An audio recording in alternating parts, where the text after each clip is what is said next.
বর্তমানে দেশ যেভাবে চলছে, অনেক সাংবাদিক প্রশ্ন করে, আপনারা কি সন্তুষ্ট?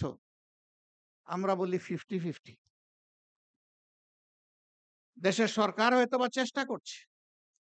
সকলের দৃষ্টিভঙ্গি সরকারে যারা আছেন আবার সমান না। এটা কোনো দলীয় নির্দিষ্ট আদর্শের সরকারও না। কেউ টানে মক্কার দিকে, আবার কেউ টানে মস্কোর দিকে। এই দুটানা অবস্থায় জাতির মাঝে অনেক বড় ক্ষতি হয়ে যায়। মাঝেই এই ধরনের কিছু অনাকাঙ্ক্ষিত পরিবেশের মুখোমুখি আমাদেরকে হতে হয়।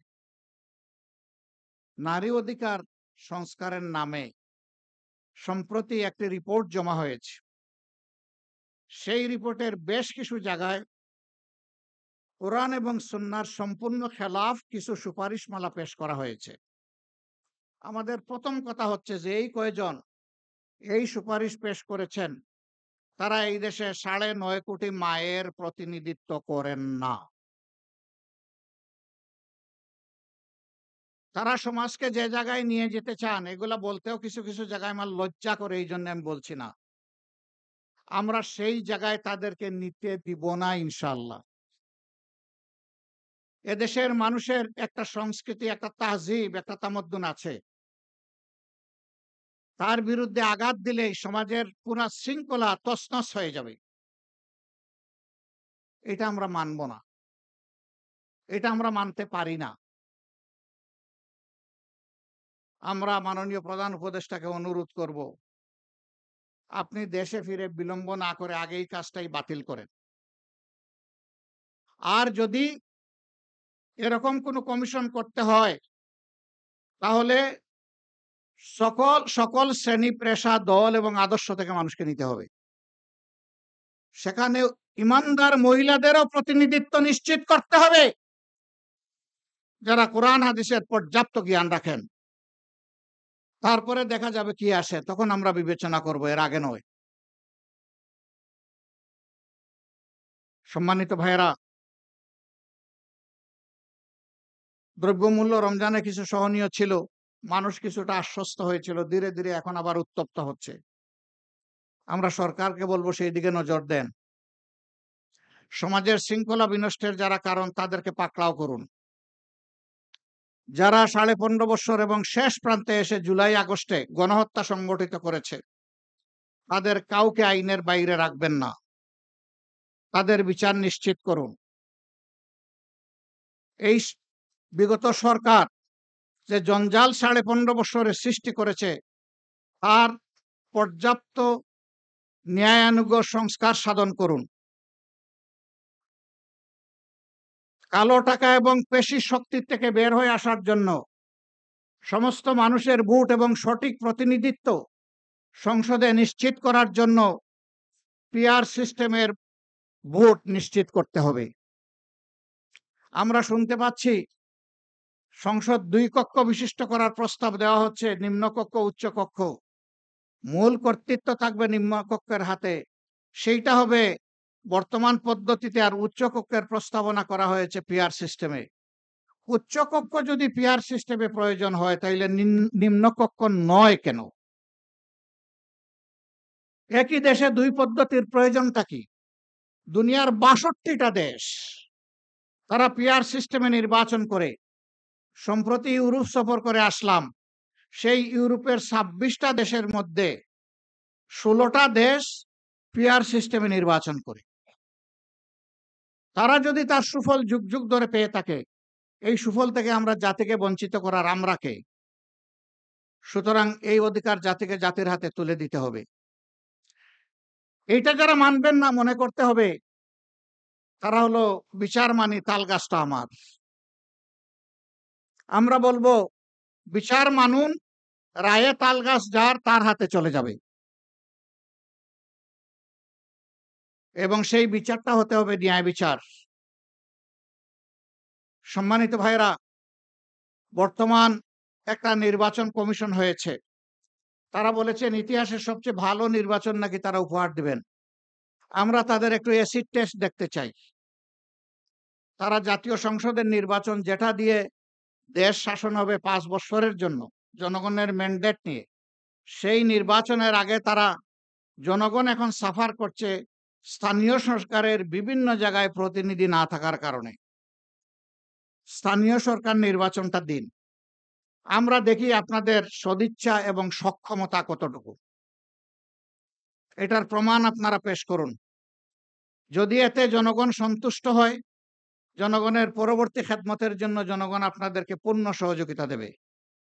আর এখানে যদি কোনো কিছু ধরা পড়ে, তাইলে জনগণ আপনাদেরকে হলুদ নয় লাল কার্ড দেখাই দেবে। আমরা কোনো বিশেষ দল গোষ্ঠীকে সুবিধা দেওয়ার কোনো ধরনের সুপারিশ আমরা মানব না। আমরা জনগণকে 18 কোটি মানুষকে সুবিধা দেওয়ার যত সুপারিশ আছে তাই মানব। এই জন্য আপনাদের সকলের কাছে আমাদের অনুরোধ, নিজেকে গড়ুন, ঘরে ঘরে ন্যায় এবং সত্যের আওয়াজ পৌঁছে দিন। জনগণকে অসত্যের বিরুদ্ধে, অপরাধের বিরুদ্ধে সংগঠিত করুন। এটা বিচিত্র নয়, শুধু বক্তৃতায় নয়, হয়তোবা অপরাধীদেরকে দমন করার জন্য সরকারি সংস্থার সাথে সহযোগিতা করে আমাদের সবাইকেও রাস্তায় নামতে হতে পারে। তার জন্য তৈরি হন। যা চলছে বাংলাদেশে তার সাক্ষী বাংলাদেশের 18 কোটি মানুষ। অতীতে যা চললো এখনো যদি তাই চলে, তাহলে এত রক্ত গেল কেন, এত জীবন গেল কেন? এখানে শহীদের পিতারা, পরিবারের সদস্যরা এখানে উপস্থিত, তাদের সামনে আমাদের জবাবদিহি কি হবে? এই জাতির কাছে আমরা কিভাবে মুখ দেখাবো? যারা দুনিয়া থেকে চলে গেছে তাদের আত্মা তো আমাদেরকে অভিশাপ দেবে। যারা জীবন্ত শহীদ হয়ে পঙ্গু হয়ে হাসপাতালের বিছানায় কিংবা নিজের বাড়িতে কাতরাচ্ছে, তাদের কাছে আমাদের জবাবদিহি কি হবে? এই জন্য আমাদের শহীদদের প্রতি সম্মান রেখে, আমাদের পঙ্গু আহত ভাই বোনদের প্রতি সম্মান রেখে, তারা যেমন জীবন দেওয়ার জন্য লড়াই করেছে, বাংলাদেশকে জঞ্জাল মুক্ত, কলুষ মুক্ত, দুর্নীতি মুক্ত, দুঃশাসন মুক্ত বাংলাদেশ করার জন্য আমরা আরেকবার জীবন দিয়ে হলেও লড়াইয়ের জন্য প্রস্তুত হয়ে যাব ইনশাআল্লাহ। অতীতের দুরাচার, স্বৈরাচার, দুর্নীতিবাজ, লুটারাদের থেকে শিক্ষা নিন। আমার সম্মানিত সহকর্মী মতিউর রহমান আকন, তিনি 28 লক্ষ কোটি টাকা বলতে গিয়ে 28 লক্ষ টাকা বলেছেন। তার অন্তরে 28 লক্ষ কোটিই ছিল। এই টাকা বাংলাদেশের বাজেটের, বার্ষিক বাজেটের 4 থেকে 5 গুণ। এই টাকা কারা চুরি করেছে বলেন? এখনো কি বয়ের সংস্কৃতি আছে? গলা ঝেড়ে বলেন, আওয়ামী লীগ করেছে, তাদের দূষররা করেছে।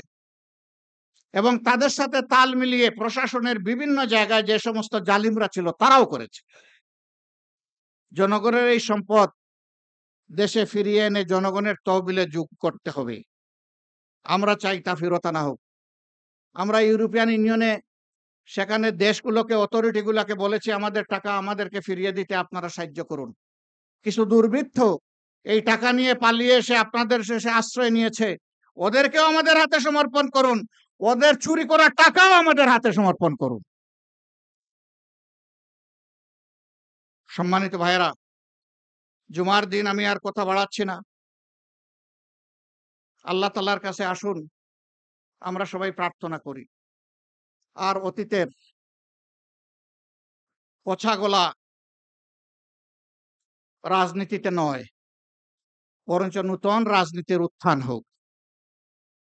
তরুণ যুবকদের কাছে আমাদের বিনয়ী অনুরোধ, দুনিয়ার সমস্ত পরিবর্তন হয়েছে তরুণদের উপর ভর করে, তাদের বাহুর উপর ভর করে।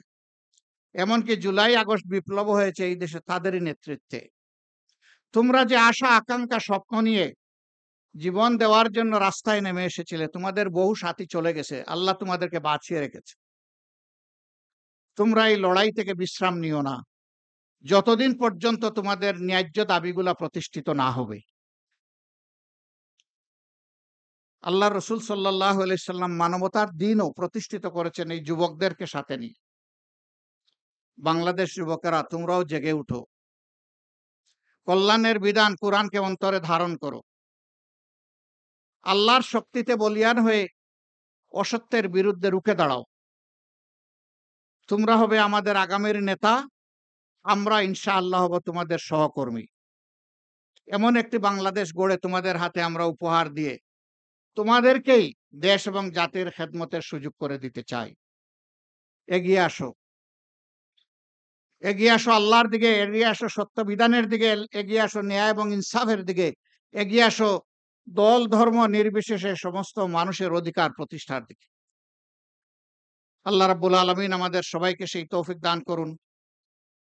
আমাদের কথাগুলা কষ্ট করে শোনার জন্য সকলকে আন্তরিক কৃতজ্ঞতা জানিয়ে, মহান মৌলার দরবারে শুকরিয়া জানিয়ে,